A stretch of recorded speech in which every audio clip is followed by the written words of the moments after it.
পৃথিবীতে সবচেয়ে নরম জায়গা যেটা অবিল ওয়ালিদাইনি ইহসানা। কথা বুঝতেছ না?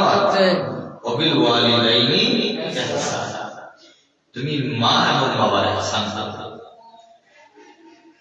রাসূল কারীম সাল্লাল্লাহু আলাইহি ওয়াসাল্লাম একটা হাদিসে 3 বার মায়ের কথা বলেছেন। কয়বার? 3 বার। আল্লাহর নবীর কাছে একজন সাহাবী এসে বলল, রাসূল, আবু হুরায়রা বললেন, ইয়া রাসূলুল্লাহ সাল্লাল্লাহু আলাইহি ওয়াসাল্লাম, আহাব্বুন নাসি বিহুসনি সাহাবা। সাহাবায়ে কেরাম বললেন, নবী গো, এই পৃথিবীতে আমরা সবচেয়ে বেশি কাকে মহব্বত করি? এই পৃথিবীতে মহব্বতের হকদার সবচেয়ে বেশি কে? উত্তম আখলাক পাওয়ার আমার কাছ থেকে, উত্তম চরিত্র পাওয়ার আমার কাছ থেকে, উত্তম ব্যবহার পাওয়ার আমার কাছ থেকে, হুসন খুলুক সুন্দর আচরণ পাওয়ার সবচেয়ে কে বেশি হকদার? আহাব্বুন নাস বিহুসনি সাহাবা। নবী, এই পৃথিবীতে আমার কাছে সবচেয়ে উত্তম আচরণ পাওয়ার হকদার, সুন্দর আখলাক পাওয়ার হকদার, ভালো ব্যবহার পাওয়ার হকদার।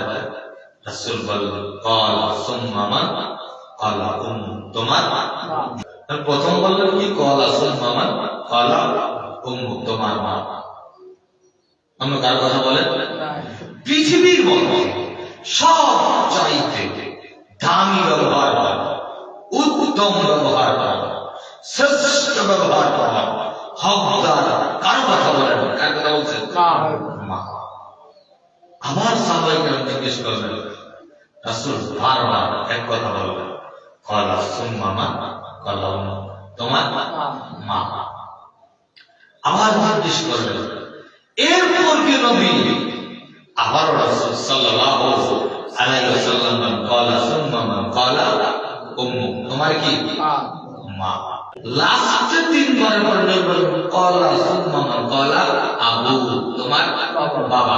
কয় জায়গা মর্যাদা? 3 জায়গা পর।